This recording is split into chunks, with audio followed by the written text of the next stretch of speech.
Assalamualaikum warahmatullahi wabarakatuh. Ila hadratin Nabil Mustafa Muhammadin sallallahu alaihi wasallam wa ala alihi wa sahbihi ajma'in. Wa ila hadrati abai wa ikhwani minal anbiya'i wal mursalin wa syuhada'i wa salihin wa awliya'il arifin wal musannifin wa jami'il malaikatil muqarrabin. Wa lahsan khasah ila hadrati Syekh Abdul Qadir Al-Jilani wa Syekh Abil Hasan Asy-Syadzili wa Syekh Midin Alawi Syekh Abi Abdillah Muhammad ibn Sulaiman Al-Jazuli wa aimatil arba'at radhiyallahu anhum wa ila hadrati jami'i masyayikhi wa masyayikhina khususan khasah ila hadrati Syekh Hasyim Asy'ari wa azwajihi wa radhi wa dzurriyyatihi wa jami'i masyayikhina fi Mahat Tabirang wa khususan khasah ila hadrati mu'allifi hadzal kitab Syekh Umar bin Ahmad Baraja nafa'ana Allah bi 'ulumihi wa amadda 'alaina bi asrarihi wa bi barakatihi fid dharain amin. Al-Fatihah. A'udzu billahi minasyaitonir rajim. Bismillahirrahmanirrahim. Alhamdulillahirabbil alamin arrahmanir rahim maliki yaumiddin. Iyyaka na'budu wa iyyaka nasta'in ihdinas siratal mustaqim siratal ladzina an'amta 'alaihim ghairil maghdubi 'alaihim waladdallin. Bismillahirrahmanirrahim. Qala al-muallif rahimahullahu ta'ala wa nafa'ana bihi wa bi ulumihi wa amadda 'alaina bi asrarihi wa bi barakatihi fid dharain amin. Bismillahirrahmanirrahim. Nubdatun min akhlaqihi wa nasaihi sallallahu alaihi wasallam. Nubdatun utawi iki iku sebagian atau cuplikan min akhlaqihi kang tetep saking pira-pira budi pekertine Kanjeng Nabi wa nasaihi lan pira-pira nasihate Kanjeng Nabi sallallahu alaihi wasallam. Pada bab ini menceritakan tentang akhlaknya Kanjeng Nabi dan nasihat-nasihatnya. Apa yang bisa kita tiru nanti kita akan pelajari di bab ini. Kana ono sapa an-nabi Gusti Kanjeng Nabi sallallahu alaihi wasallam iku ahsanan nasi luwih bagus-baguse menungso apane akhlakon akhlake. Jadi Kanjeng Nabi ini akhlaknya merupakan akhlak yang paling baik di antara seluruh manusia di bumi ini. Jadi Rasulullah ini manusia terbaik, sehingga dalam sebuah catatan seorang penulis tokoh-tokoh dunia, 100 tokoh dunia berpaling berpengaruh, Rasulullah ini merupakan yang nomor 1. Akhlaknya luar biasa juga, sehingga terkenalnya juga Rasulullah ini nomor 1. Kana ono sopo Kanjeng Nabi, kana ono sopo Kanjeng Nabi iku afifan rinekso terjaga, qonian tur kang nrimo, orang yang nerima, nggak gampang Rasulullah. Yardo ridho sopo Kanjeng Nabi, seneng sopo Kanjeng Nabi bima kelawan perkara indahu kang tetep ing dalem sandinge Kanjeng Nabi. Kanjeng Nabi ini orang yang qanaah, yang neriman apa yang sudah ada di depan beliau, ya sudah beliau terima. Bukan orang yang suka ngersulo. Maka kita kalau ada makanan di depan kita, apalagi ketika kita di rumah bareng orang tua, maka bagaimana menjaga sikap kita agar menjadi anak-anak yang qanaah. Jangan sampai diberikan makanan, minuman ditolak dan minta yang tidak ada. Maka terima saja apa yang telah diberikan oleh orang tua kepada kita. Jadilah orang yang qanaah, yang ada di depan kita. Layat lubu ora tahu nuprih sapa Kanjeng Nabi, enggak pernah mencari sapa Kanjeng Nabi, enggak pernah minta sapa Kanjeng Nabi min ahadin saking wong suwiji syai'an ing suwiji-wiji. Kanjeng Nabi juga enggak pernah minta-minta pada orang lain. Wala yamuddu lan orang ndawakake sapa Kanjeng Nabi ainaihi ing peningal lorone Kanjeng Nabi, kedua matanya ilama maring perkara inda ghairihi kang tetep ing dalem sandinge Kanjeng Nabi, kang tetep ing dalem liyane sandinge Kanjeng Nabi, ing dalem liyane sandinge Kanjeng Nabi. Jadi Kanjeng Nabi juga nggak pernah lirak-lirik. Semisal kalau sudah makan kemudian tidak melirik makanan orang lain. Begitu juga kita kalau lagi makan ya tidak usah lirak-lirik kanan ke kiri melihat makanan punya temennya. Ya sudah, apa yang ada di depan itu sudah, itu saja. Jadi tidak usah lirak-lirik pengen sana pengen sini. Wa yaqulu lan dawuh sapa Kanjeng Nabi. Dawuh ing al-qanaatu malun la yanfudu. Al-qanaatu utawi qanaah, nerimo, sifat nerima iku malun harta layan fudu kang ora entek, yang tidak akan pernah habis opo mal. Layan fudu kang ora bakal entek opo mal, tidak akan pernah habis. Qanaah adalah harta yang takkan pernah habis, terkikis oleh masa. Wa kanzun lan gudang layafna kang ora bakal rusak opo kanzun. Dan juga qanaah nerimo itu menjadi gudang yang tak akan pernah rusak selamanya. Jadi kalau kalian di rumah dimanapun berada dalam kehidupan sehari-hari bisa qanaah nerimo ing pandum, ya sudah, apa yang diberikan Allah seperti itu, maka kamu akan memiliki harta yang tak akan pernah sirna. Dan sekali lagi qanaah juga merupakan harta yang tak akan pernah rusak, dia akan selalu awet.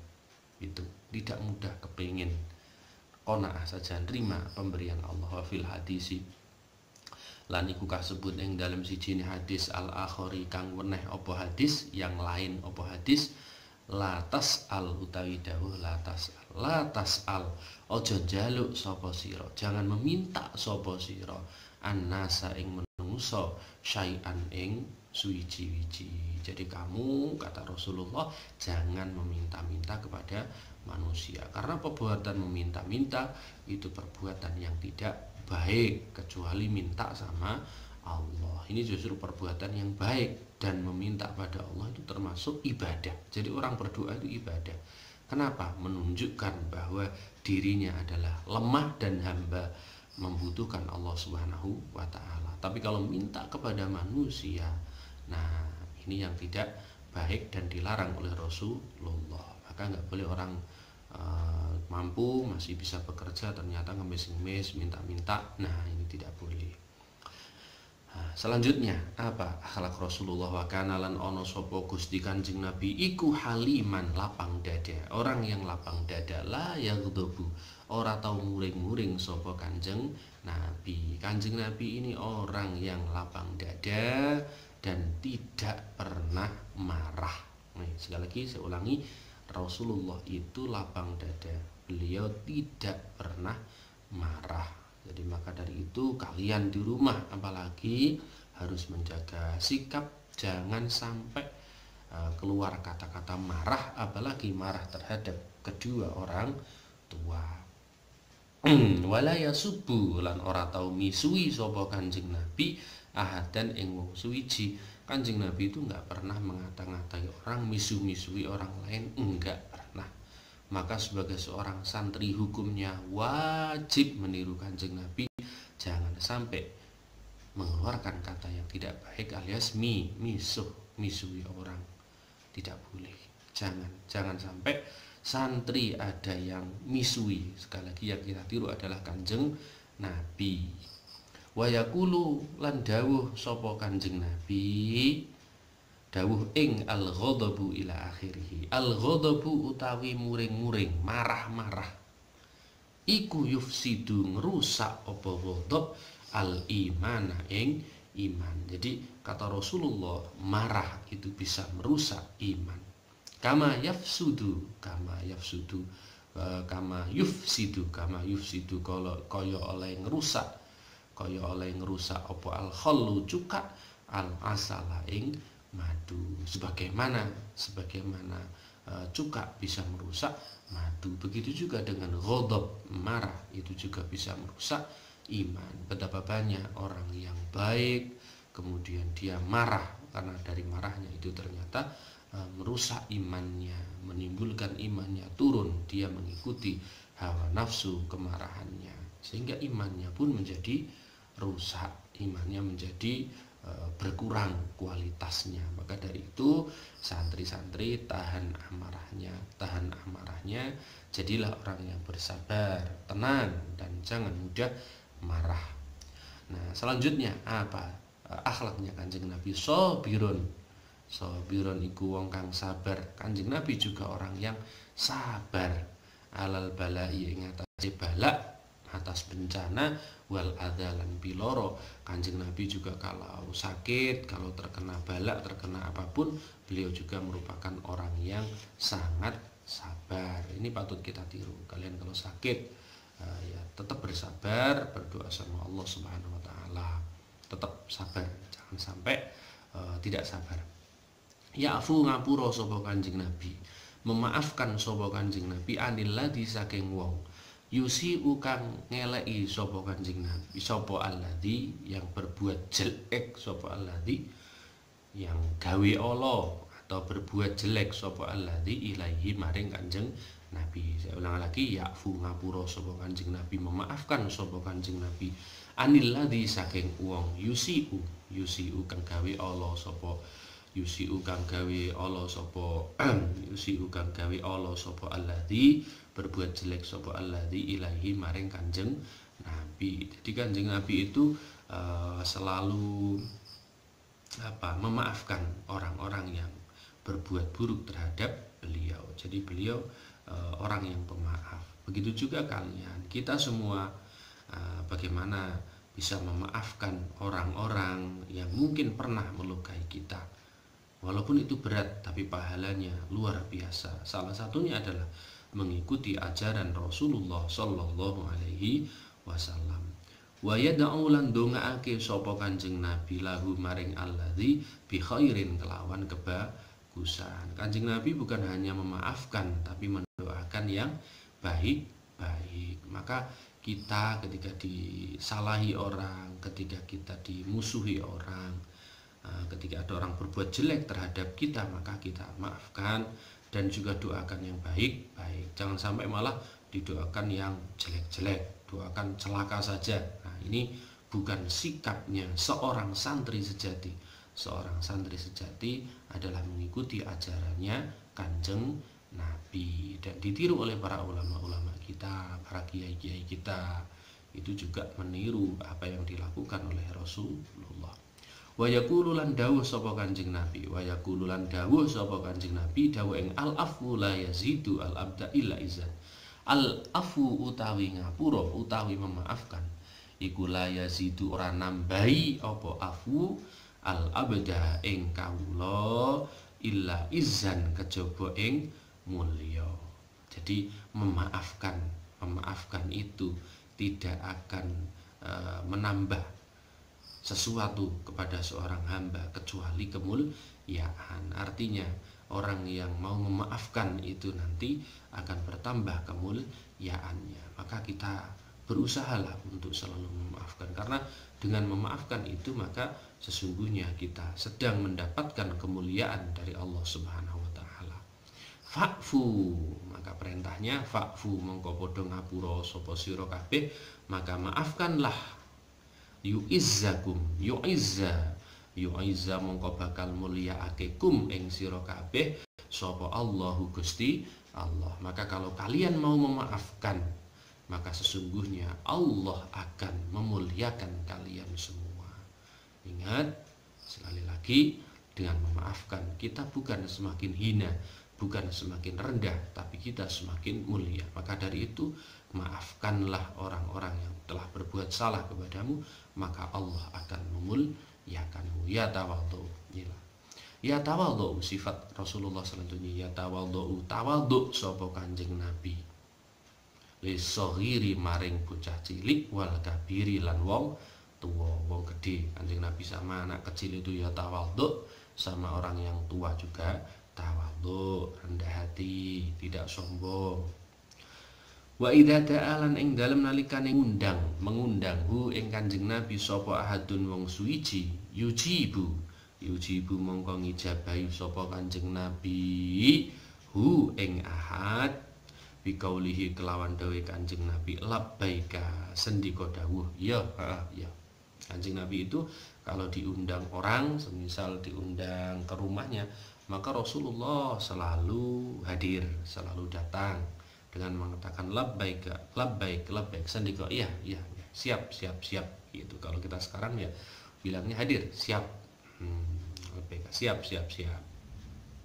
Nah, tapi bilang siap ya harus berangkat karena ini merupakan janji. Wa fil hadis lan iku ing dalam sijine hadis at-tawadhu utawi dawuh at-tawadhu. At-tawadhu utawi tawadhu. At-tawadhu utawi tawadhu iku la yazidu ora nambahi apa al-tawadhu al-abda ing kawula illa rifatan kejaba ing pangkat. Maka tawadhu itu tidak menambah apapun kepada seorang hamba kecuali menambahkan pangkat, menambahkan derajat juga. Maka orang kalau tawadhu itu balasannya hanya satu, yaitu rif'atan, yaitu pangkat, kedudukan, derajat yang tinggi di sisi Allah. Fatawadhu mongko padha tawadhu sapa sira kabeh, yarham mongko bakal melasi kum ing sira kabeh sapa Allahu Allah. Fatawadhu mongko padha tawadhu sapa sira kabeh, yarham mongko bakal melasi kum ing sira kabeh sapa Allah Gusti Allah. Maka dari itu tawadhulah kamu sekalian agar Allah nanti mencintai kamu. Nah, selanjutnya wa kana lan ana sapa Kanjeng Nabi iku shadikon jujur, wong kang jujur, aminan tur kang pinercaya alias bisa dipercaya. Kata orang Jawa pinercaya, bisa dipercaya. Kanjeng Nabi ini jujur dan bisa dipercaya. Wayan halan nyegah sapa Kanjeng Nabi, mencegah sapa Kanjeng Nabi asyad dan nahyi kelawan banget nyegah anil kadhibi saking goroh bohong wal khiyanati lan khianat cidro wal ikhlafil wa'di lan mulayani janji. Kanjeng Nabi itu sangat mencegah dengan sangat, yaitu kebohongan, khianat dan tidak menepati janji. Maka santri jangan sampai berbohong, berkhianat dan tidak menepati janji. Wa yaqulu lan dawuh sapa Kanjeng Nabi ayatul munafiki akhiri. Ayatul munafiki utawi tandane wong munafik iku salasun ana telu. Tandanya orang munafik itu ada 3. Rupane idza haddatsa ing dalem nalikane ngomong, idza haddatsa ing dalem nalikane ngomong sapa wong, sapa munafik, kadzaba mongko goroh sapa munafik. Ya, ciri-ciri orang munafik ada 3. 1, idza haddatsa kadzaba wa idza wa'ada akhlafa. Kalau dia berbicara berbohong, wa idza wa'ada lan ing dalem nakalan janji sapa munafik, akhlafa mongko mulayani sapa munafik. Dia menyelisihi janji alias tidak memenuhi janji. Wa idza tumina lan ing dalem nalikane den percaya sapa munafik, khona mongko khianat sapa munafik. Jadi kalau dia dipercaya dia selalu berkhianat, ya, tidak menjalankan amanah dengan baik. Nice, itu ciri-ciri orang munafik. Mudah-mudahan kita dijauhkan dari sifat-sifat kemunafikan. Lanjutnya sifat Rasulullah adhimas syafaqati kang adhimas syafaqati wa kana shadikon iku adhimas syafaqati kana iku adhimas syafaqati iku adhimas syafaqati agung welase Kanjeng Nabi ini, kasih sayangnya luar biasa, warahmati lan rahmate la yubdhi ora tau nglarakake sapa Kanjeng Nabi insanan ing menungso. Kanjeng Nabi tidak pernah menyakiti manusia wala hayawanan ora hayawan dan tidak pula menyakiti hayawan. Wa yarhamulan melasi sapa Kanjeng Nabi al fuqara ing pira-pira wong fakir wal masakin lan pira-pira wong miskin. Kanjeng Nabi juga menyayangi para fakir miskin. Nah, wis gak pernah menyakiti orang, hewan, terus mencintai fakir miskin. Ini sifat-sifat yang luar biasa yang patut kita tiru. Wa yatasaddaqo lan awe sedekah sapa Kanjeng Nabi alaihim ing atase fuqara wal masakin kasiron kelawan akeh. Kanjeng Nabi banyak memberikan sedekah terhadap para fakir dan miskin. Wa yujibu lan ngijabahi sapa Kanjeng Nabi hum ing fuqara lan masakin idza da'au ing dalem nalikane ngundang sapa fuqara wal masakin hu ing Kanjeng Nabi. Dan Kanjeng Nabi selalu datang kalau diundang oleh fakir miskin. Nah, bukan kita mendatangi yang orang kaya, yang mengundang kita, yang miskin nggak didatangi, tidak. Tapi Rasulullah mengutamakan mendatangi undangannya fuqara wal masakin. Fayaqulu mongko dahar sapa Kanjeng Nabi ma'ahum sertane fuqara wal masakin. Kanjeng Nabi juga makan bersama dengan orang-orang fakir miskin, bukan menyendiri eksekutif, tidak. Waya udulan nilii sapa Kanjeng Nabi almaridho ing wong lara minhum saking fuqara wal masakin. Kanjeng Nabi ini juga selalu sambang nilai orang yang sakit. Wala yaruddulan ora ya Allah wala yaruddulan ora nolak sapa Kanjeng Nabi man ing wong tolaba kang jaluk sapa man minhu saking Kanjeng Nabi. Wala yaruddulan ora nolak sapa Kanjeng Nabi man ing wong tolaba kang jaluk sapa man minhu saking Kanjeng Nabi syai'an ing suci-wici.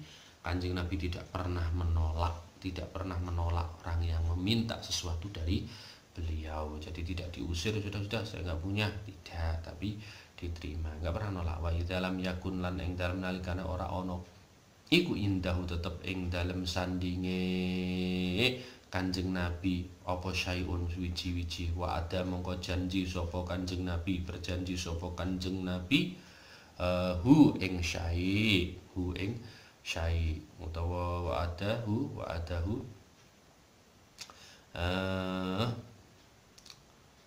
wa idza lam yakun indahu syai'un wa ada mongko berjanji sapa Kanjeng Nabi hu ing man. Nah, man ya, hu ing man bi ayu tiya kelawan yen to maringi sapa Kanjeng Nabi hu ing man fi waqtin ing dalam waktu akhara kang meneh apa waktu. Nah, Kanjeng Nabi ini semisal ada orang minta tapi Kanjeng Nabi nggak punya apa-apa, maka Kanjeng Nabi berjanji kepada orang tersebut akan memberikannya di lain waktu. Wa yaqululan dawuh sapa Kanjeng Nabi arrahimuna yarhamuhumur rahman. Arrahimuna utawi wong kang padha melasi, wong-wong kang padha melasi iku yarhamu bakal melasi hum ing arrahimun sapa arrahmanu zat kang melasi. Jadi orang yang menyayangi sesama makhluknya Allah itu, maka Allah akan menyayanginya, yaitu zat yang maha rahman akan menyayanginya pula. Wa yarhamu lan melasi sapa Kanjeng Nabi al khotimah ing pembantu. Kanjeng Nabi ini sangat menyayangi pembantu. Walayan haru lan ora tau nyentak sapa Kanjeng Nabi hu ing khotim qattu babar pisan. Begitu juga kalian di rumah kalau ada asisten pembantu ya jangan dibentak-bentak, jangan, sayangi mereka. Wa ya'muru lan perintah sapa Kanjeng Nabi na ing kita bil afwi kelawan ngapura anil khotimi saking pembantu. Kanjeng Nabi juga memerintahkan kepada kita untuk memaafkan para pembantu idza ghalidha ing dalam nalikane salah sapa khotim.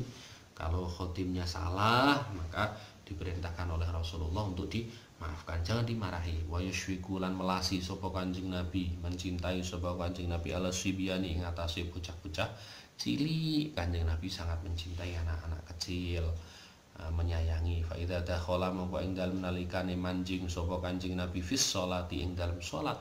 Semisal Kanjeng Nabi kok sudah masuk waktunya salat, mau salat, wasami alan krungu sapa Kanjeng Nabi, mendengar sapa Kanjeng Nabi sobian ing bocah cilik ya bagi kang nangis sapa sobi ya bagi kang nangis sapa Kanjeng Nabi khaffafa mongko nyepetake sapa Kanjeng Nabi salatahu ing salate Kanjeng Nabi. Jadi Kanjeng Nabi itu kalau masuk waktu salat pas beliau ngimami mendengar anak menangis, itu pasti Rasulullah mempercepat sholatnya. Berarti apa? Oh, berarti ibunya itu ikut berjamaah, anaknya nangis. Jangan malah dilambat-lambatkan, mentang-mentang banyak hafalan suratnya langsung panjang-panjang, nangis ya nangis, biarin saja, saya menuju Allah, ya tidak demikian.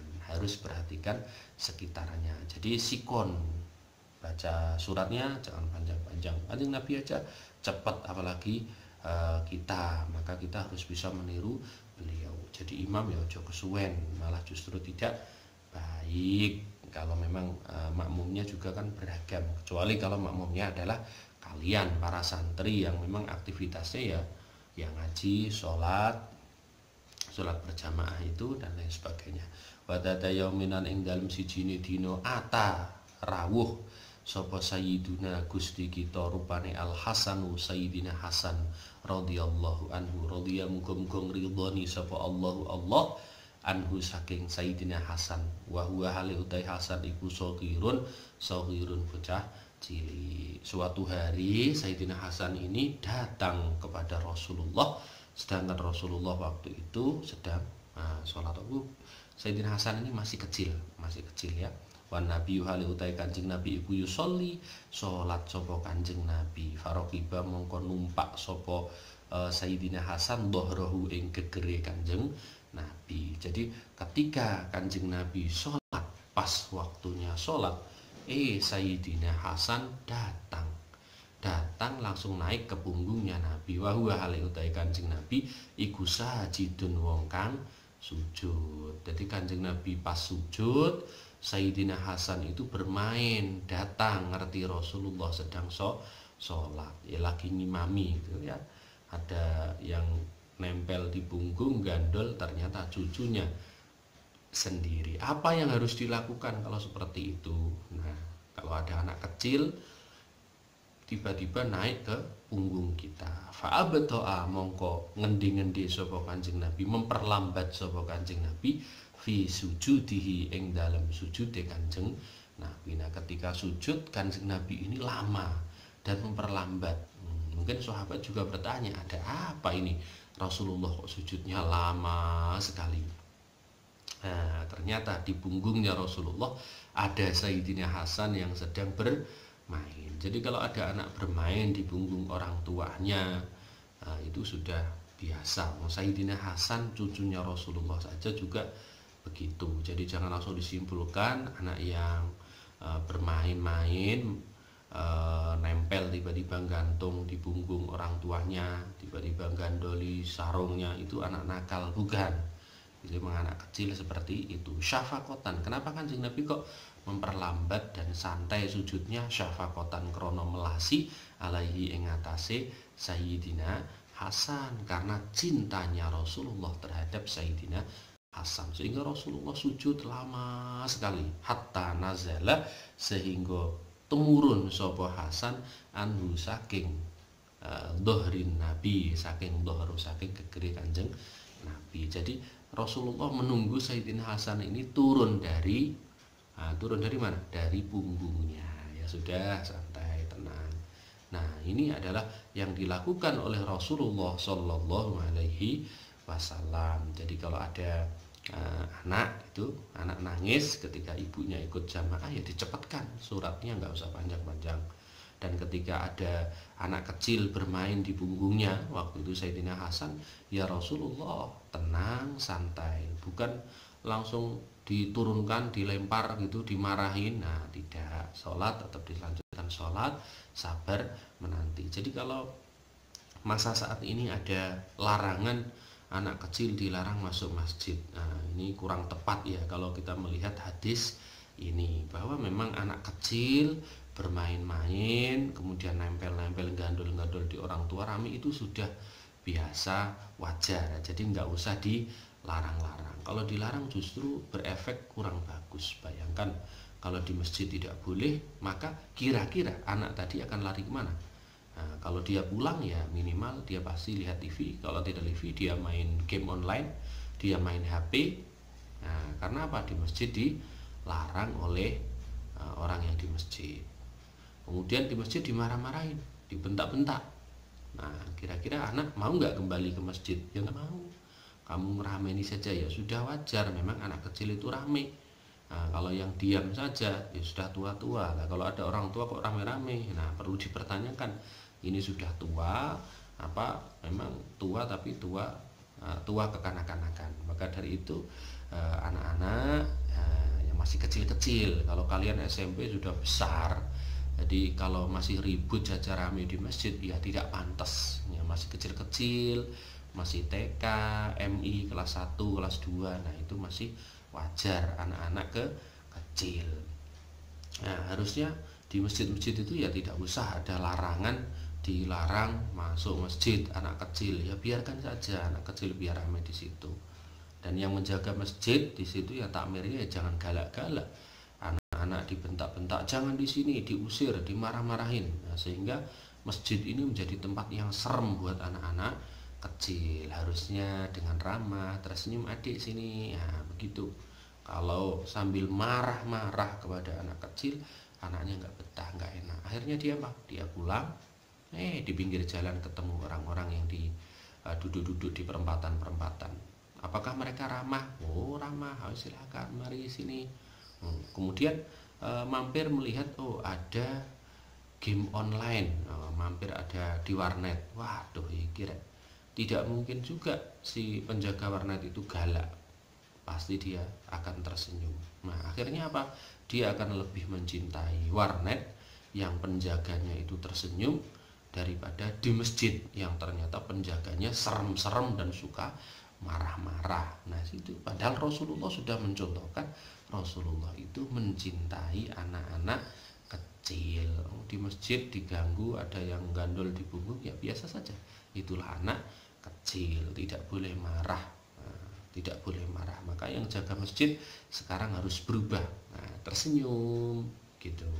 Agar apa? Nanti agar anak-anak itu senang ke masjid. Ternyata masjid adalah tempat yang menyenangkan, bukan yang menyeramkan. Maka dari itu sudah selayaknya orang-orang yang bertempat di tempatnya Allah, di rumahnya Allah itu harus menjalankan ajarannya Allah melalui Rasulullah Shallallahu Alaihi Wasallam. Yang dicontohkan Kanjeng Nabi membiarkan anak kecil di masjid, kok kita malah membuat undang-undang melarang anak-anak kecil di masjid. Mereka kan bisa bikin najis gini. Nah najis kan masih bisa disucikan dengan cepat, nggak ada 5 menit diusap, dilap kan selesai. Tetapi kalau kita menyakiti anak kecil, sekali engkau melukainya, maka dia akan terluka selamanya dan dia tidak akan pernah kembali lagi ke rumahnya Allah, karena di situ tempatnya serem-serem orangnya. Dia akan lebih suka berada di pinggir jalan, orangnya selalu tersenyum, bernyanyi-nyanyi, bergembira, bermain game online, ada banyak temannya yang ramah-ramah, termasuk penjaganya. Maka dari itu penjaga masjid yang ramah, jangan sampai kalah ramah dengan penjaga warnet. Padahal penjaga warnet nggak pernah ngaji, yang pernah ngaji malah justru lebih galak daripada yang nggak pernah ngaji. Nah berarti ngajinya kurang apa ya? Ya kurang bagus. Ngajinya yang ditiru siapa? Masa yang dipelajari bab marah saja itu. Wafil hadis lan ing dalem hadis, wafil hadis lan iku ing dalem siji hadis, laisa minna utawi dawuh laisa minna. Laisa ora ono, laisa ora ono iku minna setengah, iku minna tetap setengah saking kita. Laisa ora ono iku minna tetap setengah saking kita.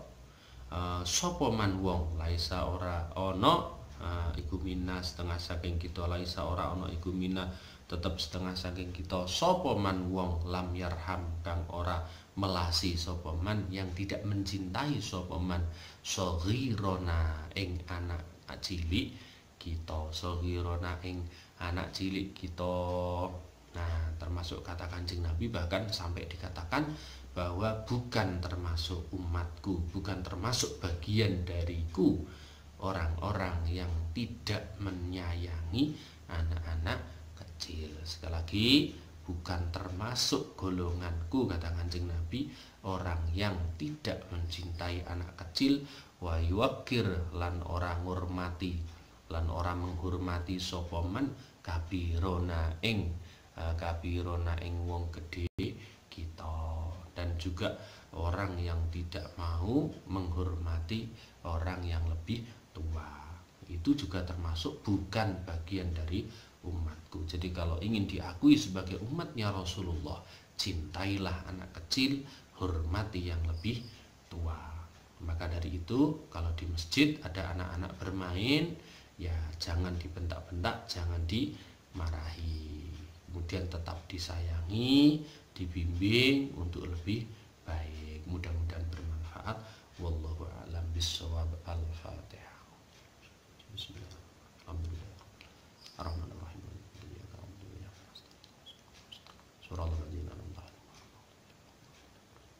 Sekian, assalamualaikum warahmatullahi wabarakatuh.